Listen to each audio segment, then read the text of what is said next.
Welcome! Today, we would like to show you how to use the modern add-in to save Outlook mails and email attachments in InLoox.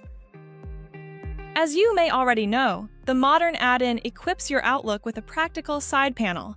There, you can perform various workflows in task, document, and time management. There are two options for document storage using the add-in. If you have received an email with relevant attachments for a task, you can store these directly in the task. To do this, open the task in the InLoox side panel and drag and drop the documents onto it. The documents are then saved in the task.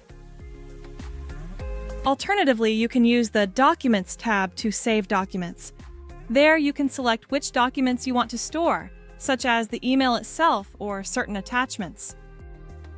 We decide to save only the invoice and therefore remove the checkmark next to the product brochure and the email. Then select an existing project in which the document is to be stored. The best way to do this is to use the search function.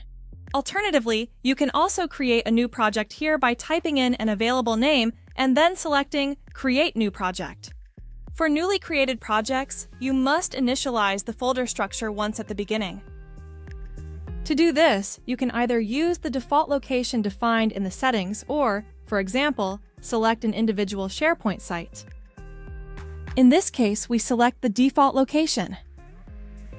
Once you have done this, select a target folder in the project where the document should be saved. You can use the search function or create a new folder by clicking on the plus button. Enter a name. In our case, this is Invoices, and click on Save. You have now made all the necessary preparations. Finally, click OK to confirm. A progress bar at the bottom of the screen shows the upload status of your documents. And that's it! As you can see, you can store your emails and documents in the right place really quickly and easily thanks to Outlook integration. You can find more videos and help articles on this and other topics on our website inloox.com. Thanks for watching!